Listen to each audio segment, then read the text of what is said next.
का स्वागत है और खबर बिलासपुर से, जहां महाराष्ट्र सरकार के मंत्री और एनसीपी के दिग्गज नेता नवाब मलिक की गिरफ्तारी के बाद अब एनसीपी केंद्र सरकार के विरोध में उतर गई है। वहीं बिलासपुर के प्रेस क्लब भवन में पत्रकार वार्ता आयोजित कर एनसीपी के नेताओं ने केंद्र सरकार की राजनीतिक षड्यंत्र करार की। एनसीपी के प्रदेश प्रवक्ता नीलेश विश्वास ने पत्रकारों से चर्चा करते हुए कहा कि 5 राज्यों में चुनाव में अपनी जमीन केंद्र सरकार द्वारा दुश्मनी निकालने के लिए सुनियोजित तरीके से महाराष्ट्र सरकार में मंत्री के पद पर काबिज नवाब मलिक को गिरफ्तार कर रहा है। अगर केंद्र सरकार जल्द से जल्द राजनीति से प्रेरित मामले को वापस नहीं लेती है तो एनसीपी प्रदेश में आंदोलन करेगी और केंद्र सरकार के खिलाफ मोर्चा खोलेगी।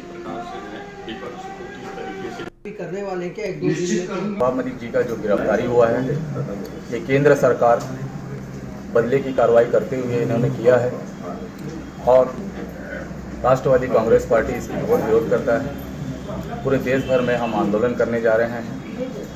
छत्तीसगढ़ राष्ट्रवादी कांग्रेस पार्टी इसकी भर्त्सना करती है और आप ये मान के चलिए, कभी भी केंद्र सरकार जब चुनाव आता है तो विपक्ष पार्टियों को इस प्रकार से अपने संगठनात्मक जो एजेंसियां हैं, चाहे ईडी बोलिए, एनआईए बोलिए, सीबीआई बोलिए, इनको ये दुरुपयोग करते हुए विपक्ष पार्टियों को साथ में ऐसे गलत कर रहे हैं, इसकी हम घोर निंदा करते हैं और जनता देख रही है और इसका नतीजा आगामी चुनाव जो आ रहा है आपको दिख जाएगा। प्रथम नीलेश विश्वास। यूक्रेन में मौजूद छत्तीसगढ़ राज्य के नागरिकों और छात्रों की सहायता के लिए मुख्यमंत्री भूपेश बघेल के निर्देश पर दिल्ली में हेल्थ सेंटर गठित किया गया है। वहीं यूक्रेन के संकट को ध्यान में रखते हुए वहां प्रवासित छत्तीसगढ़ के लोगों की सहायता और समन्वय के लिए छत्तीसगढ़ भवन नई दिल्ली आवासीय आयुक्त कार्यालय के जन संपर्क अधिकारी डॉक्टर गणेश मिश्र को नोडल अधिकारी नियुक्त किया गया।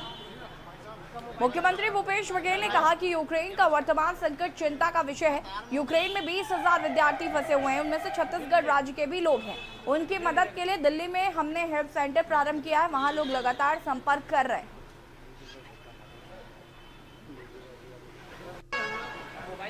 निश्चित रूप से ये चिंता का विषय है। हमारे बच्चे 20,000 से अधिक विद्यार्थी वहाँ फंसे हुए हैं। हमारे राज्य के भी छात्र फंसे हुए हैं। लगातार जो कॉल सेंटर खोले हैं उसमें अभी तक के 70 लोगों ने संपर्क किया भी है और हम लोग हर स्तर पर मदद करने की कोशिश कर रहे हैं। भारत सरकार से, विदेशी दूतावास से लगातार हम लोग सब संपर्क में हैं कि कैसे हम अपने विद्यार्थियों को वापस छत्तीसगढ़ ला सकें। तो अभी चूँकि ये कूटनीतिक चर्चा तो भारत सरकार को ही करनी पड़ेगी, तो लेकिन हम लोग अपने स्तर पे, राज्य सरकार के स्तर पे अधिकारी नियुक्त किया है, उसके माध्यम से हम लोग लगातार सतत संपर्क में हैं।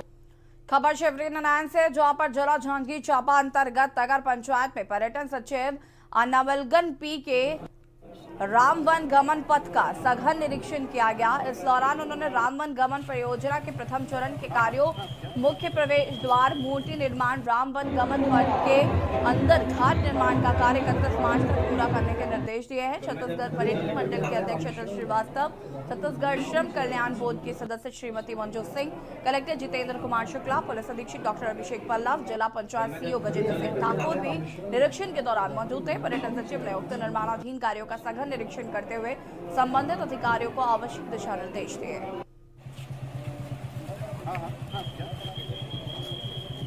शिवरी नारायण छत्तीसगढ़ की सबसे ऐतिहासिक नगरी है, जहाँ पर भगवान राम अपने 14 साल के वनवास में माता सबरी के बेर खाए थे। तो इस एरिया को माननीय मुख्यमंत्री भूपेश बघेल जी ने शिवरी नारायण को पर्यटन के क्षेत्र में राम वन गमन परिपथ बदलाकर इसको बहुत अच्छे से विकसित करने का बीड़ा उठाया है। इसका प्रथम चरण का उद्घाटन चंद्रखुरी माता कौशल्या के मंदिर पर हुआ है और दूसरे चरण का उद्घाटन अप्रैल में शिवरी नारायण में होगा, जहां पर भगवान राम की 21 फीट की मूर्ति और उसके साथ पूरे मंदिर प्रांगण का जो महानदी का तट है उसका विकास, पर्यटकों के लिए अलग अलग कुटीर बना के सभी का विकास किया जाएगा और एक आने वाले समय में शिवरी नारायण भारत के पर्यटन मानचित्र में अपना स्थान बनाएगा।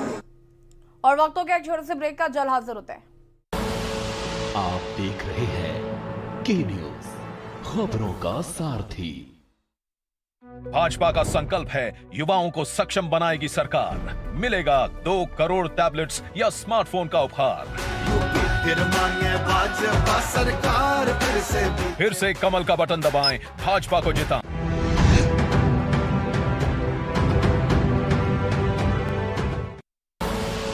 आप देख रहे हैं के न्यूज, खबरों का सारथी। ब्रेक के बाद एक बार फिर से आप सभी का स्वागत है। खबर जांजगीर से, जहां पर चांपा जिले के हमेशा से विवादित की सुर्खियों में रहने वाले वंदे भारत पेपर कंपनी पे सौदा, जहां स्टाफ के कर्मचारियों ने ही वेतन नहीं मिलने की बात को लेकर आंदोलन पर बैठे हुए हैं। आंदोलन कर्मियों का कहना है कि बीते 14 माह से वेतन नहीं मिलने से आर्थिक संकट आ गया है, जबकि पेपर मिल के प्रबंधक के द्वारा बीते 4 महीनों से आश्वासन देने का भी आरोप स्थानीय कर्मचारियों ने लगाया है। वही कर्मचारियों का कहना है कि यदि निराकरण नहीं होता है तो आगे उग्र आंदोलन करने के लिए बाध्य हो जाएंगे। वही उन्होंने इस विषय को लेकर कलेक्टर से लेकर थाना में भी भुगतान नहीं होने की बात को लेकर शिकायत की जा चुकी है, लेकिन शिकायत करने के बावजूद भी अभी तक समस्या का निराकरण नहीं होने से कर्मचारी बेहद परेशान और चिंतित नजर आ रहे हैं। मध्य भारत पेपर मिल है, हम लोग यहाँ आंदोलन के लिए खड़े हुए हैं। हमारे 14 महीने का भुगतान और प्रकार का भुगतान है जो कंपनी में पेंडिंग पड़ा हुआ है। हम लोग मांग कर रहे हैं भुगतान के लिए, परंतु हम लोगों को बार बार आश्वासन देकर गुमराह कर रहा है। मैं शासन से अनुरोध करूंगा कि वो हमारा भुगतान दिलवाए। हम लोग गरीबी की हालत से गुजर रहे हैं। खबर आजनाक गांव से, जहां शहर में सड़क, बिजली, पानी और सफाई व्यवस्था बदहाल बताकर भाजपा पार्षद दल ने प्रदर्शन किया। वहीं पहले पार्षदों ने कमिश्नर के कक्ष के सामने झूमकर नारेबाजी की, लेकिन जब कमिश्नर मिलने नहीं पहुंचे तो उनके कक्ष में जमीन पर बैठकर धरना दिया। अंत में पार्षदों ने ज्ञापन व बेसिन का फूल आयुक्त के कक्ष में रखकर निकल गए। भाजपा पार्षदों ने आरोप लगाया कि शहर में मूलभूत व्यवस्था लचर हो गई है, ठेकेदारों पर अफसरों पर लगाम नहीं है। पार्षद दल ने 7 सूत्रीय मांग को लेकर ज्ञापन आयुक्त के चैम्बर में छोड़ा। होश में आओ, होश में आओ, होश में आओ। की जनता को मूलभूत सुविधा देना हो। खबर कोरबा से है, जहां पर एससीसीएल कर्मचारियों से मारपीट करने वाले 3 आरोपियों को पुलिस ने गिरफ्तार कर लिया है। वहीं मौके से एक आरोपी फरार हो गया है। बता दें कि मामले की गंभीरता को देखते हुए पुलिस अधीक्षक कोरबा भोजराम पटेल ने आरोपियों को गिरफ्तार करने के निर्देश दिए थे। टीम गठित की गई थी। फिलहाल एक फरार आरोपी की तलाश भी शुरू की जा चुकी है। डीजल चोरी करने की डीजल चोरी। खबर कोरबा से है, जहां पर घरेलू विवाद को लेकर 2 मासूम बच्चों के सामने पति ने पत्नी की गला घोंटकर हत्या कर दी। हत्या करने के बाद बच्चों से कहा कि इस घटना का जिक्र किसी से मत करना। हत्या करने के बाद अपने साले के पास पहुंचा और पत्नी के बेहोश होने की जानकारी दी। मासूम बच्चों के सामने मां तड़पती रही और कुछ ही देर में उसकी मौत हो गई। वहीं बच्चों ने रो रो कर घटना की जानकारी अपने मामा को दी। मामला दीपका थाना अंतर्गत ज्योति नगर में बीती रात सामने आया। सूचना मिलते ही पुलिस फिलहाल मौके पर पहुंची। पुलिस ने मामला दर्ज कर राजेंद्र गुप्ता को गिरफ्तार कर लिया। थाना दीपका में 23 तारीख की रात्रि करीब 10 बजे के आसपास आरोपी राजेंद्र गुप्ता, उम्र करीब 35 वर्ष, और उनकी पत्नी मृतिका सुनीता गुप्ता, करीब 30 वर्ष, मूलतः रहने वाले बिहार कैमूर जिले के हैं और यहाँ पे वो ज्योति नगर दीपका में किराए पे निवास करते थे। इन दोनों के बीच पे कल रात को कुछ विवाद हुआ था और दूसरा उसकी पत्नी का एक बता रहे हैं कि मानसिक इलाज चल रही थी और इस बीच में आरोपी पति ने अपनी पत्नी के गले में पैर दबा के उसकी हत्या कर दी। इस पर से दीपका थाने में 25/22 अपराध क्रमांक और 302 आईपीसी के तहत अपराध पंजीबद्ध किया गया है। और वक्त हो गया एक छोटे से ब्रेक का, जल्द हाजिर होता है। आप देख रहे हैं के न्यूज, खबरों का सारथी। बहुजन समाज पार्टी की राष्ट्रीय अध्यक्ष बहन कुमारी मायावती जी की उत्तर प्रदेश की जनता से अपील है कि वे सामाजिक एवं आर्थिक परिवर्तन के महानायक महात्मा ज्योतिबा फूले, छत्रपति शाहूजी महाराज, नारायण गुरु, बाबा साहेब डॉक्टर भीमराव अंबेडकर व मान्यवर श्री कांशीराम जी आदि के सपनों को साकार करने तथा प्रदेश में विकास एवं कानून का राज कायम करने हेतु बीएसपी की सरकार बनाने के लिए पार्टी के सभी विधानसभा प्रत्याशियों को हाथी चुनाव चिन्ह के सामने वाले बटन को दबाकर उन्हें जरूर विजयी बनाएं। आप देख रहे हैं के न्यूज, खबरों का सारथी। फिर के बाद एक बार फिर से आप सभी का स्वागत है। राजधानी रायपुर में डोर टू डोर जाकर कचरा उठाने के लिए जा रहे यूजर चार्ज को लेकर अब भाजपा नेता और कार्यकर्ता जमकर विरोध कर रहे हैं और इस विरोध को लेकर सभी भाजपा नेता एवं कार्यकर्ता ने का घेराव कर दिया। शहर के सभी मंडल अध्यक्ष, भाजपा पार्षद और मोर्चा प्रकोष्ठ पदाधिकारी ने राजधानी के तेली बांधा तालाब के पास इकट्ठा होकर मंदिर के बंगले का घेराव करने के लिए निकले। पूर्व मंत्री ब्रजमोहन अग्रवाल और निगम नेता प्रतिपक्ष सरकार ने अपने किया था। दिल्ली, मुंबई, नेपाल से ज्यादा समस्याओं से भागने वाली सरकार है। जब कांग्रेस ने अपने घोषणा पत्र में कहा था कि हमारी सरकार आएगी तो संपत्ति कर आधा करेंगे, क्या हुआ? इस सरकार ने कहा था कि हम सरकार में आएंगे तो गरीबों को जमीन का पट्टा देंगे, क्या हुआ? इन्होंने कहा था कि सबको अपना आवास देंगे, उसका क्या हुआ? तो ये सरकार खाली रायपुर शहर, जिसको भारतीय जनता पार्टी ने मेट्रो सिटी के स्वरूप दिया था, आज वो रायपुर शहर को ये लोग कंगाल बनाने का काम कर रहे हैं। गड्ढे भरने का भी इनके पास से पैसा नहीं है। देखिए, मैं ये एजाज देवल जी से पूछना चाहूंगी कि उनके लिए स्वच्छता रैंकिंग महत्वपूर्ण है कि स्वच्छता महत्वपूर्ण है? स्वच्छता महत्वपूर्ण है कि शहर की जनता की भावना महत्वपूर्ण है? यूजर चार्ज देने से उनको क्या राहत मिलेगा? क्या स्वच्छता, उससे शहर में क्या स्वच्छ हो जाएगा? क्या वे लोगों की तिजोरी को स्वच्छ करना चाहते हैं? जनता के पास ऑलरेडी पैसा नहीं है। आपने झूठा वादा किया गंगा जल हाथ में लेकर कि हम प्रॉपर्टी टैक्स हाफ करेंगे। वादे को पूरा करना तो दूर की बात, प्रॉपर्टी टैक्स के साथ अब साल भर की अनाप शनाप यूजर चार्ज के रूप में एक मुश्त राशि मांग रहे हो तो शहर की जनता। बलाईगढ़ भटगांव तहसील कार्यालय के सामने किसान रामशंकर अनिश्चितकालीन भूख हड़ताल पर बैठ गया और हल्का नंबर 38 के पटवारी को हटाने की मांग कर रहे हैं। पीड़ित किसान का आरोप है कि आपसी बंटवारे में पटवारी द्वारा गड़बड़ी की गई है और अपने जमीन के बजाय उनकी भाभी के नाम की जमीन की रजिस्ट्री करा दी गई, जिसको लेकर पुनः किसान द्वारा उनके नाम की जमीन को उसे दिलाने के उद्देश्य से राजस्व विभाग ने आवेदन किया, किंतु अब तक उनकी समस्या का निराकरण नहीं किया गया है, जिसके कारण मजबूर होकर भूख हड़ताल पर बैठे।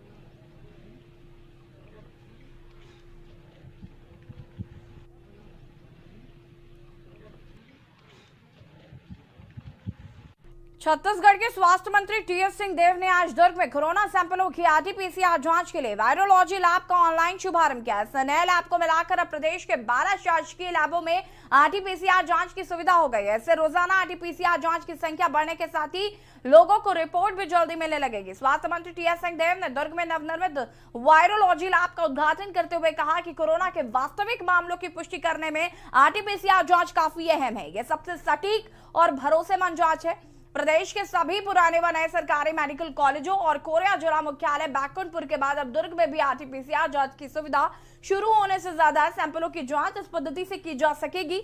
स्वास्थ्य मंत्री टीएस सिंहदेव ने दुर्ग में नवनिर्मित वायरोलॉजी लैब का उद्घाटन करते हुए कहा कि कोरोना के वास्तविक मामलों की पुष्टि करने में आरटी-पीसीआर जांच काफी अहम है।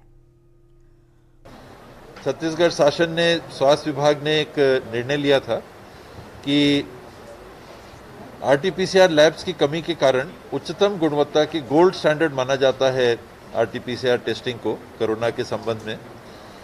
इनकी लैबोरेटरीज हमारे यहाँ भी स्थापित होने चाहिए। जैसे मैंने अभी पहले बताया कि देश में मात्र एक था जब कोरोना प्रारंभ हुआ था, आज छत्तीसगढ़ में ही 11 चालू हो गए हैं और 4 और निकट भविष्य में चालू हो जाएंगे। तो पहले कदम में हर मेडिकल कॉलेज में आरटी-पीसीआर का लैब हो, ये हम लोगों ने निर्णय लिया। रेड क्रॉस सोसाइटी राज्य शाखा छत्तीसगढ़ के द्वारा जिले में कोविड हेतु राहत सामग्री प्रदान की गई। कलेक्टर परिसर में जिला कलेक्टर एवं chairman India red cross society की शाखा दंतेवाड़ा के द्वारा राहत सामग्री को स्वास्थ्य विभाग को सौंपा गया और 11 ऑक्सीजन कंसंट्रेटर, 428 हाइजीन किट ये मास्क उपलब्ध कराया गया। उक्त सामग्रियों को सामुदायिक स्तर पर वितरण किया जाएगा।